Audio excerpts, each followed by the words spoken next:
Hello guys, ഇന്നത്തെ video ഞാൻ വയനാട് പോകുന്ന വഴിക്ക് താമരശ്ശേരി ചേർത്തപ്പൽ ഉണ്ടാകുന്ന കുറച്ച് കാഴ്ചകൾ കാണിച്ചു തരാം കേട്ടോ. ഞാൻ നോർമലി പോകുക രാവിലെ ഒരു 7 മണി ആ ഒരു സമയത്താണ്. ചുരത്തിന് മുകളിലെത്താൻ 8:30 ആവും കേട്ടോ. അപ്പോൾ ഇതാ ഞാൻ ആദ്യം ചെയ്യുന്നത് ഈ ഒരു ഐസ്ക്രീം കഴിക്കാനാണ്. ഈ ഐസ്ക്രീം 40 രൂപയേ ഉള്ളൂ.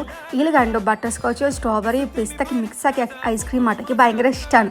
പിന്നെ പോയാൽ ഇതാ ഈ ഒരു ഇക്കാക്കൻ്റെ കടയിലേക്ക് കേട്ടോ. ഇവിടെ പോയിട്ട് കാടമുട്ടയും കട്ടൻ ചായ അല്ലെങ്കിൽ പൊടിച്ചായ അത് നിർബന്ധമാണ്. അത് കഴിച്ച് കഴിഞ്ഞിട്ട് ഞങ്ങൾ നേരെ മുകളിലോട്ട് പോകും. മുകളിൽ ഒരു 8ാമത്തെ വളവെത്തി കഴിഞ്ഞിട്ടുണ്ടെങ്കിൽ അവിടെ കുറച്ച് നേരം മങ്കീസിനെല്ലാം കളിപ്പിച്ച് അവരുടെ കൂടെ ഫോട്ടോയും അവരോട് കുറച്ച് കുശലാന്വേഷണമൊക്കെ ചെയ്തിട്ട് അവിടെ നിന്ന് അങ്ങനെ വണ്ടി എടുത്തിട്ട് പോകും. അപ്പോൾ ഇത്രയുള്ള വയനാട് ചുരത്തിന് മുകളിലുള്ള വിശേഷങ്ങൾ. ഇന്ന് റോഡൊക്കെ നല്ല കാലിയാണ് കേട്ടോ. എന്താണെന്ന് അറിയില്ല. ഞാനിങ്ങനെ വണ്ടി ഓടിച്ചിട്ട് പോയിക്കൊണ്ടിരിക്കുകയാണ്. ആ സമയത്താണ് ഈ ഒരു കാഴ്ച കണ്ടത്. മങ്കീസിനെ ഫീഡ് ചെയ്യുന്നത്. സോ അത്രയുള്ള ഗൈസ്. വീഡിയോ ഇഷ്ടപ്പെട്ടാൽ സബ്സ്ക്രൈബ് ചെയ്ത് സപ്പോർട്ട് ചെയ്യാൻ മറക്കല്ലേ.